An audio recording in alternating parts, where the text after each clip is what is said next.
love the Lord, you ought to say amen. John chapter 11, commencing at verse 17, concluding and climaxing at verse 27, actually in your private time with God, you read the entire chapter. It shall constitute for the framework of what we'll share by way of biblical exposition. Reading from the New International Version of God's Holy Word, this is how my Bible reads. On his arrival, Jesus found that Lazarus had already been in the tomb for 4 days.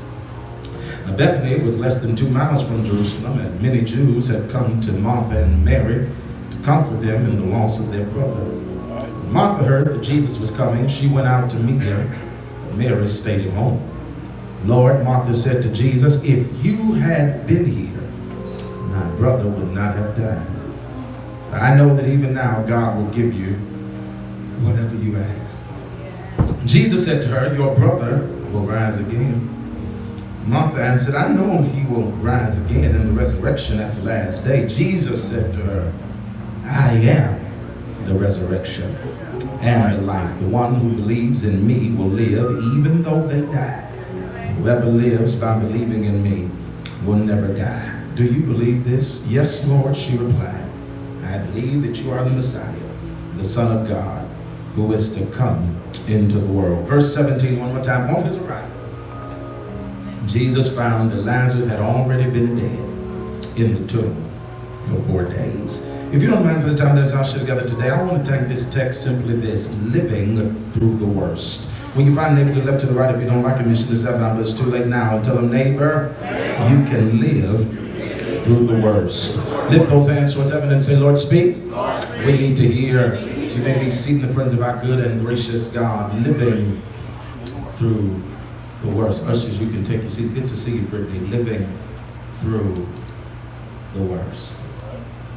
Now, I'm going to start off by saying this week I was captivated by a documentary I found upon the Netflix. I was watching Netflix, as I like to do, and came across a documentary about a brother by the name of Clarence Avant. The documentary is entitled The Black Godfather.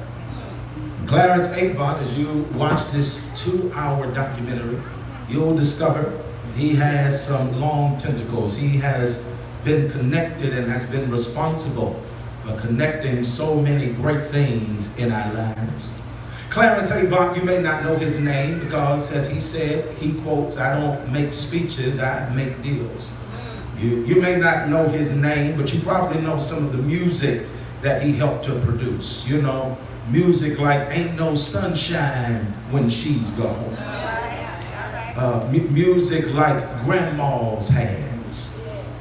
Music like Lean on Me. All of that came as a consequence of a record label that he owned in the 60s and 70s called Sussex Records. It was a record label that he owned, and this brother went on to do so many great things. He started off merely as a bus boy at ABC, but he has risen to be one of the men who went on to do so many great things. Past president of Motown Records, past executive of so many other great establishments and businesses. And he even in the 70s owned his own radio station. He named after himself Avant-Garde Broadcasting. Here's what amazed me. In 1975, Avant-Garde Broadcasting had to close its doors due to bankruptcy.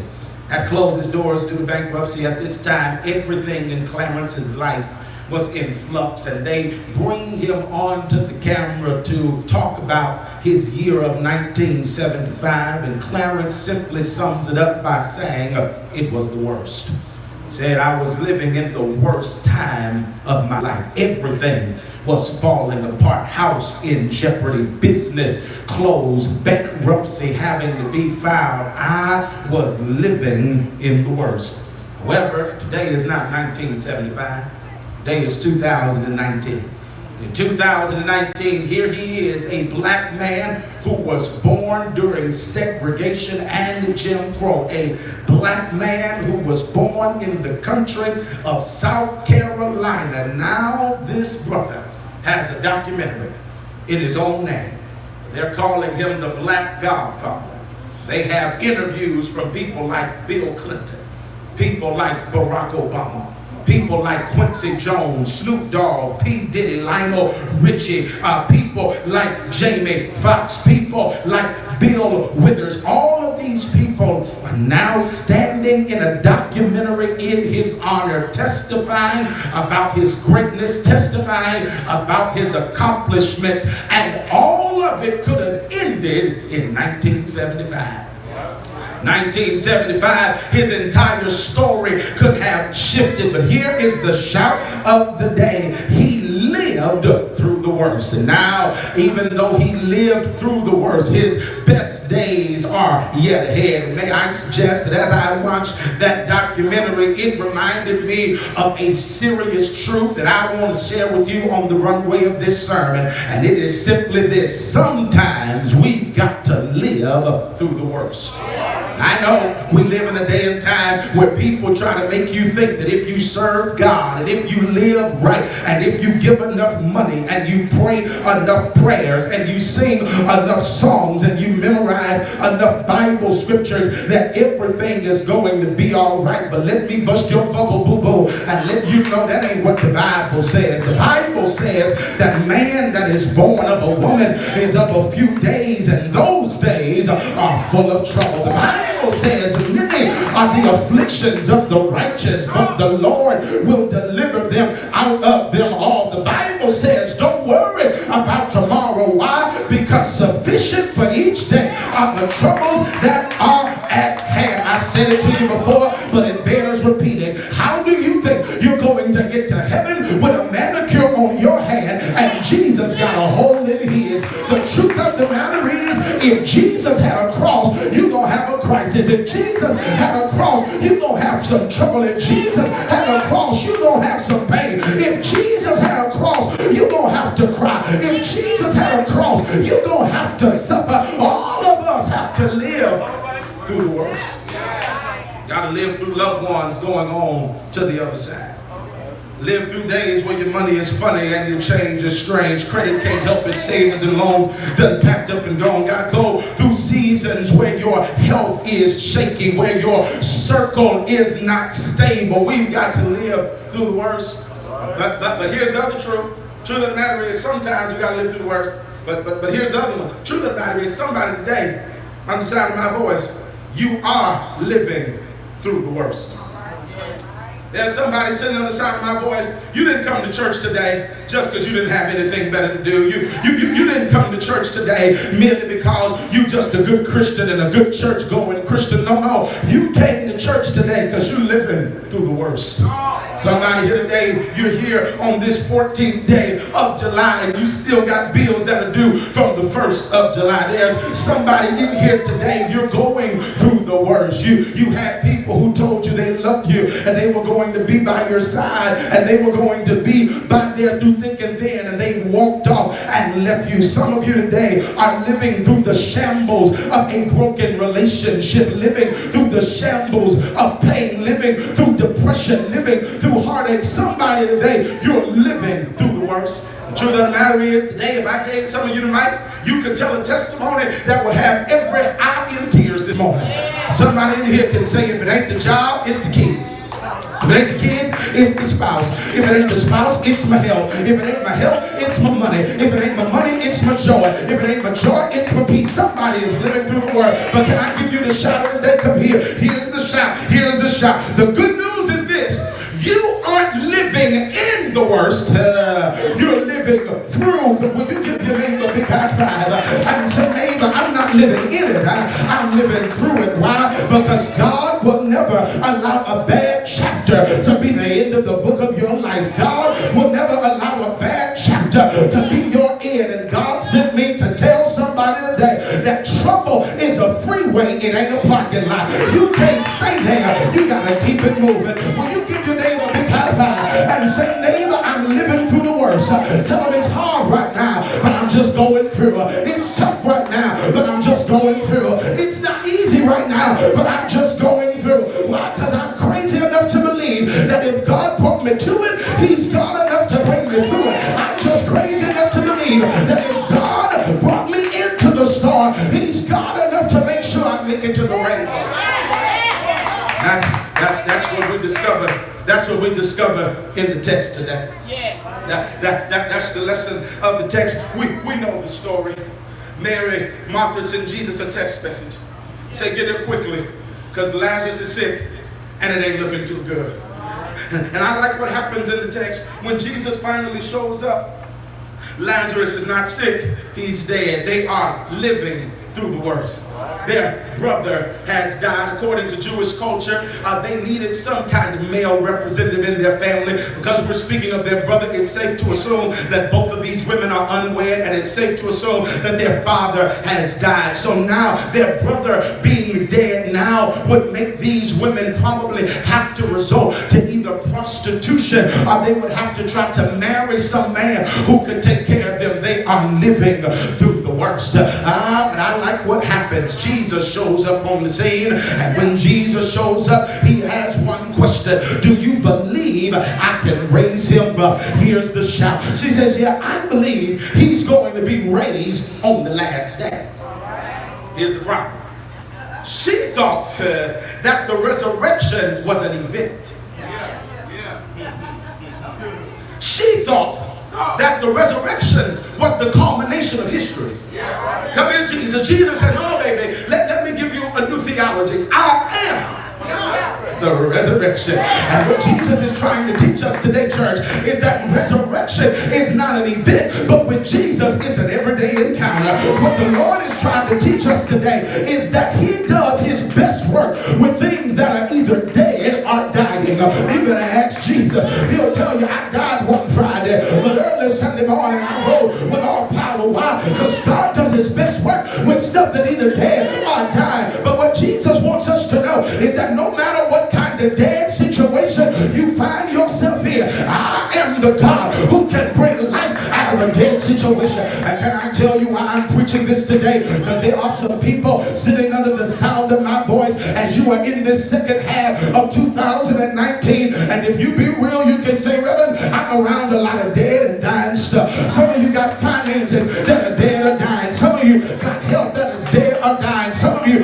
are in relationships that are dead or dying. Some of you are on jobs that are dead or dying. But here's the shout: he is the resurrection, which means what? He can bring life out of every dying situation. And I don't need all of y'all this morning. If I can just get about 29 of y'all, I'll make 30 who can say, Reverend, I already can testify that God has brought life out of dead situations. There were dreams that were dead. There were goals that were dead. There were visions that were dead. Relationships that were dead. Hope that was dead. Joy, peace that was there. But he brought a resurrection because he's the God who says, I can bring life out of dead situations. That's really the whole sermon. That's really all I came to tell you. Some stuff in your life might die. The good news is the Lord can get it back up. But I know your palate for the scripture is much better than that now, so I just can't leave you like that. I know y'all ain't gonna let me off the hook like that. I've read a text, I gotta preach the text. So here's the question. What is Jesus trying to teach us about living through the worst? Because Reverend, this sounds good, but what do I need to know when I'm living through the worst? Anybody interested? Three things that I'm going to see. Here's the first one. Jesus is trying to teach us, first of all, that when you're living through the worst, here's the first thing, that delays can be divine. He's trying to teach you that delays can you say that with me, church? Say delays can be divine. I'm cutting across the field because some of y'all done hung up on me, but I got Star 69, I'm coming to get you. I'm reminded of what the old saints used to say. Jared, this is before your time, but the old saints used to sing a song that you say, you can't hurry God. You just gotta wait and give him time. He's a God you cannot hurry. He'll be there, don't you worry. He may not come when you want him, but when he shows up, he's right on time. May I suggest we sing that stuff, but we don't live that stuff. Because most of us want God to be our genie in the bottle. Most of us want God to be our spiritual sugar daddy. Most of us want God to be our cosmic bellhop who comes to us and assists us when we want, how we want, where we want, when we want. But let me tell you something. If you could command circumstances to happen the way you wanted them to happen, you would need God, because you would be God. And God told me to tell you today that you can't hurry Him. Sometimes you just got to wait. Can I unpack two things in the text? First thing I need to unpack to you is, first of all, that the Lord is sovereign in His priorities. Text says, they call Jesus and they say, hey, get here, Lazarus sick. When you read the verses preceding, what you'll discover is Jesus hangs out where He's at for 2 more days before He ever even takes the journey. That's going to take another 2 days. Jesus shows up 4 days later. Now, I know the question you're raising. Why does Jesus delay? I mean, the text says He loves Mary and Martha. He loved, like, these are his friends. And if you've been reading the Bible, you know He's been showing up for other people. In John 2, He shows up at a wedding in Cana of Galilee. Right when the wine runs out, He turns more water into wine. In the words of Cat Williams, He says, keep the party going. You understand? He turns water into wine. In John 3, He shows up for Nicodemus. In John 4, He shows up for a woman at the well. In John 5, He shows up for a man at the pool of Bethesda. In John 6, He shows up for a multitude that's hungry and provides them an all-you-can-eat seafood buffet with 2 pieces of tilapia and 5 red lobster biscuits. In John chapter 8, He shows up for a woman who's caught in the act of adultery. In John chapter 9, He shows up for a blind man. And the Bible never says He loved any of them people. The Bible never says they had any form of a relationship. Yet, for the one we find out that He loves, He shows up late. And I believe Jesus is trying to teach us a very powerful lesson. And here is this. When we want Jesus to rush to us, but Jesus gets to decide when He's going to rescue us. And I know this part of the sermon ain't going to make a lot of people happy, because we want the Lord to be concerned about every emergency in our lives. But let me tell you something. What is an emergency to you is just Tuesday to God.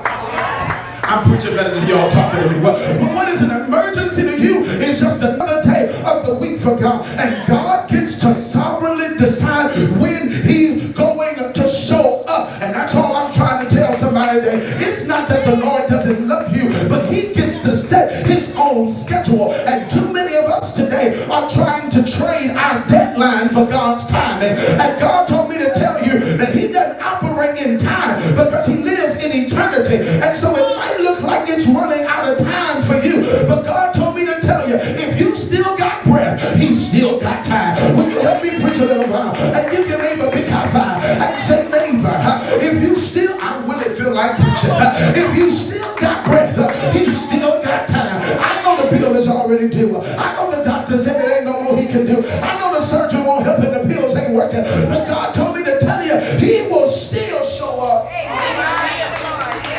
And He may not come when you want Him to come, but I promise you, you're going to want Him when He comes. He's sovereign in His priorities. Here's the second thing that I need to teach you. Here's the second thing. Sometimes His strategy is painful. Lazarus' situation goes from bad to worse. He goes from sick to dead. Can I tell you, sometimes things might get worse before they get better. I know you don't like that, because ever since you've been in Sunday school, every sermon you heard had problem and resolution. So blind people see, lame people walk, hungry people get food. Y'all don't want to talk to me. Dead Jesus gets resurrected. Every sermon and every lesson that we like to teach always has problem and resolution. But can I tell you, as I'm growing in my faith with God, one of the things that I'm discovering is sometimes the greatest blessing is not in the solution. Sometimes the greatest blessing is in the tension. Because every one of God's solutions is not immediate. And every immediately received prayer is not an immediately answered prayer. In other words, just because God heard you immediately does not mean that he has to help you immediately. The truth of the matter is, most of us want God to take us on a journey that just goes up, up, up, and away. God told me to tell you, no, on the journey with him, sometimes you go up, sometimes you go down. So sometimes it's a straight line, sometimes you toss to and fro. God wants you to hear this. He wants you to trust him. So I sent the Lord a text message on my way. I said, Lord, why do you delay your presence? This was painful for them. Because now they don't have a sick brother, they got a dead brother. This is a painful situation, and this is what the Lord told me to tell you today. The Lord told me to tell you that sometimes he delays his arrival so that we can develop a greater appreciation for his presence. In other words, sometimes God doesn't show up when we want him to so he can get a greater hallelujah out of us, so he can get a better praise the Lord out of us, so he can get a more sincere thank you Jesus out of us. Sometimes God has to withhold his presence so that we can celebrate his presence, because some of us don't want to be real, but we done gave credit to other stuff and not his presence. So that night you got home and you were so drunk you didn't know where you were, but you got home anyway. You just told yourself you was a good driver. No, the only reason your car stayed on the freeway, the only reason it got home was because of the presence of the Almighty God that led you your way. And so that's why sometimes God has to delay his presence. Why? Because the last time you got the job, you thought it was because you were so cute and so credential. Because the last time you got the healing, you thought it's because you knew the right doctor. Because the last time you got off in court, you thought it was because you was good with the judge. So sometimes God got to delay his presence so we can appreciate. And I'm looking for some people in here today who can testify. And there have been times in my life where it seemed like God had forgotten about me. But when he did show up, I realized that he was a greater God even in my story. Because true faith is not cultivated in life's mountains. True faith is developed in life's valleys. If God comes through for you all the time, immediately, you'll never learn to trust him. Y'all don't want to trust him. And some of us, we want to be real. If we be real today, some of us don't really trust God. No, we don't really trust him. We just depend on him. And there's a difference between trust and dependence. In other words, let me put it this way. When I was growing up as a little boy, and as I raised my little girl and my little boy now, I depended on my parents for food. I didn't depend on them for food because I trusted it. I depended on them because they had done it before.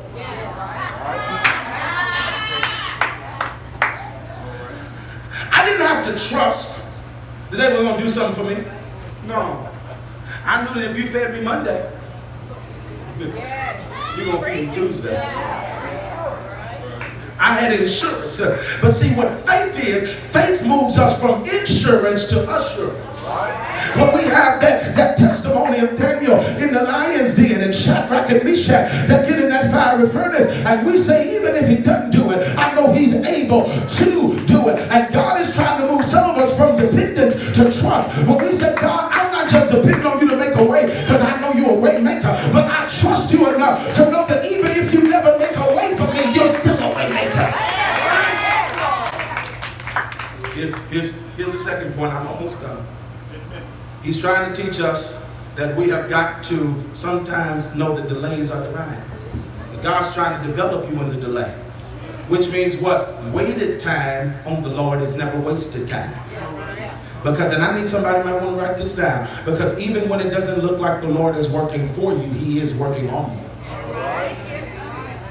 God's biggest goal is not to pamper us, it's to perfect us. The second thing that he wants us to learn in this text is this. Here's the second thing. Not only the delays might be divine, but sometimes he wants us to learn that sometimes we've got to walk through the worst. Sometimes we've got to walk through the worst. I think the 21st century church, we've got to be careful that we are not selling people a religion that is setting them up for failure. and selling people a faith that says that if I love God enough and I trust God enough and if I serve God enough, everything is going to be all right. Let me tell you something. No. Sometimes you've got to walk through the worst. This text is trying to teach us something, not run through, walk through. I know most of us want to run through the worst. We want bad days to just immediately end. We want trouble to immediately be over. No, but God told me to tell you that He has navigated the pace of your storm based upon the progress of your spirit. In other words, you can't run through the valley of the shadow of death. You got to walk through it. Because there's some stuff God's trying to do in your life, and sometimes you got to walk through it. Watch the text, 2 things, and I'm almost done. If you're going to walk through the worst, the first thing you have to do is you got to face the facts. You got to face the facts. Lazarus is no longer sick. He's dead. Jesus gets there, and Martha comes out of the house, and she says, if you would have been here, my brother would not have died. Here's the truth, church. She's right. If Jesus would have showed up before Lazarus died, He could have stopped him. We've seen Him have the power to heal before. We also know that somebody could have picked Lazarus up and took him away. We've seen that before in Mark chapter 2, where a group of people picked up their friend and took the friend to where Jesus was. Maybe He could have done that too, but He didn't do it. Why? Why does Jesus not do it? Because Jesus trying to teach us a powerful lesson. Come here, I don't want you to miss this today. Jesus is trying to teach us a powerful lesson in this text. Don't miss this. That just because He has the power does not change the fact that He also has the prerogative. Just because He has the power to bless does not mean it's in His prerogative to bless. God can give you the car. He might not want to. God can give you the house, but He might choose not to. God can fix the family, but He might choose not to. God can heal your body, but He might choose. God can reverse mama's illness and let her live a few years longer, but He might choose not to. God can stop the foreclosure and the bankruptcy. God can stop the repossession. God can stop it all, but sometimes He might choose. And can you still serve Him when you know He's got the power, but He doesn't take the prerogative?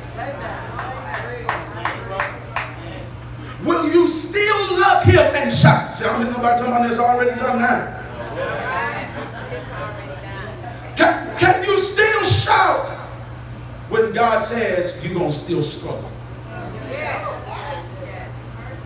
Can you still praise Him when God says, I know they don't like you and you don't like them, but I ain't going to move neither one of y'all?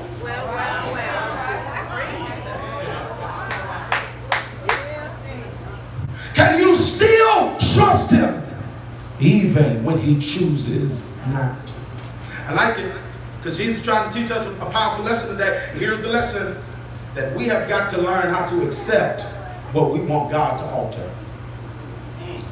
And some of us today, the problem is that we've been taught in church to be fake. Y'all don't want to be real. We've been taught in church to be fake. Oh, y'all don't know what fake is like. So we say stuff like, oh, I don't claim that. You sick, your nose is running, you got a 103 fever, you got the shakes and chills, you can't keep nothing down, but you talking about you don't claim you sick. You better claim it so you can go get some antibiotics. Right.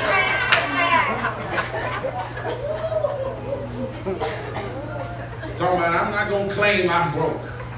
Okay. You keep lighting all them candles in your house because your light's off if you want to. Your lights is off because you broke. You better claim it. Y'all don't want to talk to me, man.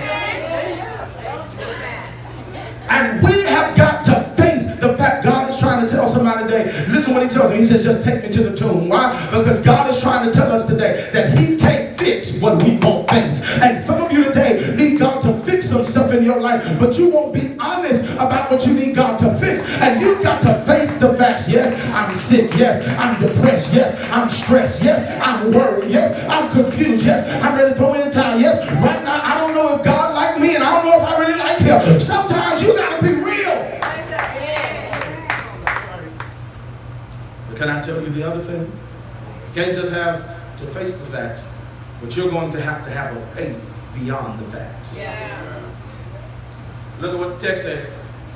Jesus says, okay, I know you're right. If I would have been here, you wouldn't have died. That's cool. But he did now. So, do you believe I can resurrect him?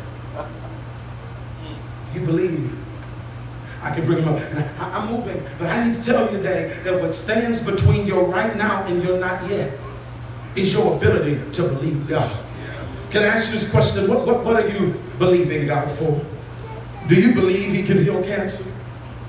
Do you believe he can cancel debt? Do you believe that he can bring you out? Do you believe he can restore, renew, revive, refresh, refocus? Do you believe he can do it? Here's what you got to do. We have got to see life beyond death. That's this text teaches us. Sometimes things in your life will die, but you've got to have a faith to see life beyond death. And can we be real? That's all faith really is. Faith is believing that there's life beyond death. And can I tell you something? If you can believe for life beyond death, for an eternal destination, you ought to be able to believe in life beyond death for your own personal situation. Some of you can believe that God's going to resurrect you when you die, but you don't believe that he can resurrect stuff that dies on you right now. And God told me to tell you that the same faith you got for heaven is the same faith you got to have when you're going through hell. The same faith that you have that God is going to take you to heaven is the same faith you got to have that says, I'm in hell right now, but I know God's going to bring me out. I know God didn't bring me this far just to bring me this far. How to see life beyond death. I'm sticking to my seat. We got to live through the worst so that God can teach us, first of all, the death that delay can be divine. We've got to live through the worst so that God can teach us. Sometimes we got to walk through the worst.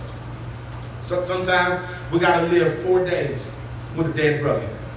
Here's the last one, I'm through. God lets us live through the worst so that he can show us that with Christ, our condition is never our conclusion. Amen. I'm preaching better than y'all talking. I'm about my own DVD. God teaches us that with him, the condition is never the conclusion. Let me cut across the field by telling you that there are some people who suggest that because the last time they saw you were broke, mean you're going to be broke for the rest of your life. Some people think because the last time they saw you were depressed means you're going to be depressed for the rest of your life. Some people think because the last time they saw you were single means you're going to be single for the rest of your life. Some people think that because the last time they saw you were down means you're going to be down for the rest of your life. But when you give your neighbor a big high five and say, neighbor, you might see me now, but you have no idea what God is trying to do in my life. You have no idea what God. Matter of fact, will you do me a favor? This ain't for everybody because some of y'all too stuck up for it. But I need folk that really got faith beyond the facts this morning who can just look at the person next to you and say, neighbor, say, get a good look at me.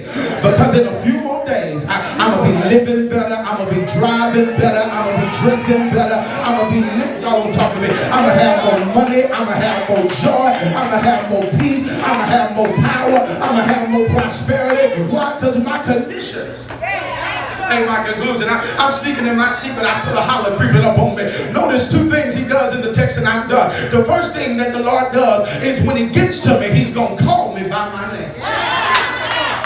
Text says he gets to the tomb of Lazarus. Said, Lazarus, come forth. Like what the old preacher said. The old preacher said he had to say, Lazarus, come forth. Because if he would have just said, come forth, Abraham would have came forth.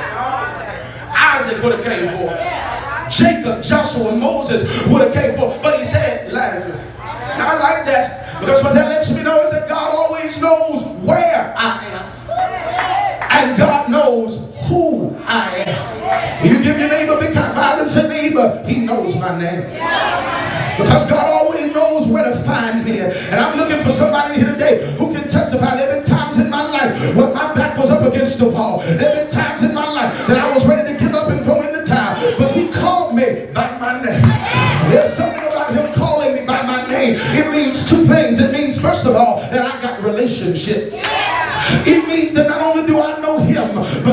knows me. Will you give your neighbor a big high five and say, neighbor, I got relationship.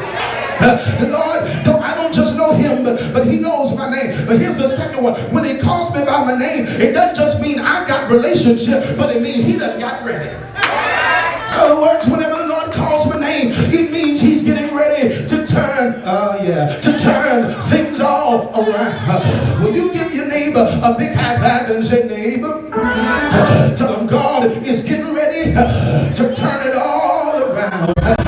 Here's the last thing and I'm done. Not only does he call me by my name, but then he changes my narrative. The Bible says that Lazarus comes out bound in his grave clothes. And Jesus says, loose him and let him go. Y'all slept on that. I said the Bible says that when Jesus shows up, Lazarus is dead. He's in the tomb. But when Jesus is done, he's out. And they tell loose him and let him go. All I'm trying to tell you is that when the Lord shows up, you're on your way out. Grab somebody, shake their hand, and tell them, neighbor, tell them you're on your way out. Come on, y'all ain't helping me preach. Lean on somebody and tell them, neighbor, you're on your way out. God getting ready to bring you out. God, he getting ready to bring you out. Tell them, God, he getting ready to bring you through. Tell them, God, he getting ready to wash you over. Is there anybody here that know you're on your way out? Is there anybody here that can say, I'm going through, but I'm on my way out? No. Is there anybody here that can say, I'm down right now, but I'm on my way out? I'm sick right now, but I'm on my way out. I'm broke right now, but I'm on my way out. I'm sad right now, but I'm on my way out. I'm depressed right now, but I'm on my way out. Grab your neighbor's hand and say, neighbor, I'm on my way out. So how you gonna get out? With my hand lifted up and my mouth filled with praise, with a heart of thanksgiving, I will bless the old Lord. Will you grab your neighbor, grab them by the hand? Come on, y'all ain't grabbing it. I said grab your neighbor and say, neighbor, you're on your way out. And tell them the reason I know you on your way out is because I'm coming out and I got your hand. And when I come out, I'm bringing you with me. If you're on your way out, you want to get out your seat. If you're on your way out, you want to give him glory. Let me give you to change your narrative. Look at your neighbor and say, neighbor, God getting ready to change my story. God getting ready to change my narrative. Say, neighbor, don't count me out. Don't write me off. Because God, he getting ready to do it again. That's the wrong neighbor. Find you one neighbor that look like they came to church, to have church. So neighbor, I don't need to talk to your neighbor. Look at your neighbor. So neighbor, he about to do it again. He about to do it again. He gonna heal again. He gonna provide again. He gonna open the door again. He gonna bring you out again. He gonna cross over again. He gonna see you through again. He gonna take care of your kids again. He gonna live your marriage again. So don't wait. Yeah. Don't wait till the battle's over. But shout right now. Praise him like you're coming out. Praise him like he's crossing you over. Praise him like he's taking care of you. Praise him like you know that the weeping may endure for the night. But shout, the joy is coming in the morning. Do you believe? Give him glory. Bless his name. Like you're on your way out. Look at your neighbor and say, neighbor, y'all ain't talking. I said, look at your neighbor and say, neighbor, give me a little room. Give me a little space. I'm on my way out and I'm going to praise him on my way out. I'm going to bless him on my way out. I'm going to give him glory on my way out. When I count to three, somebody shout, somebody rock, somebody dance, somebody holler, somebody praise him.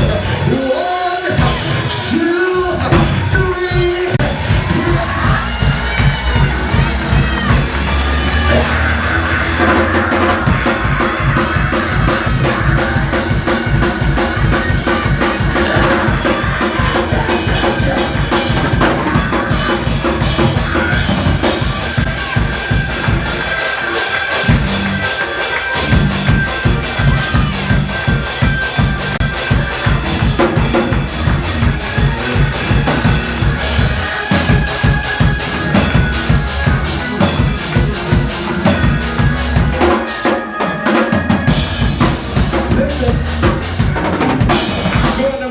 Find somebody's hand, find a praiser. Don't find nobody dead. Find somebody look like they got the Holy Ghost. Find somebody praising when they say neighbor. Now look at the top neighbor. Tell them I just believe God is getting ready.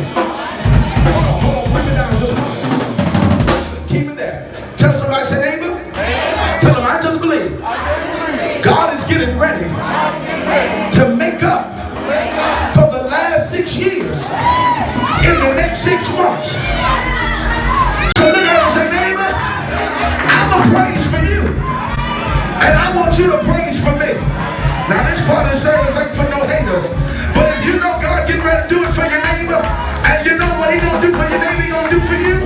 When I count to 3, I want you to give God the best shot you got. Y'all ready? 1, 2, 3, shout.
Everybody stand.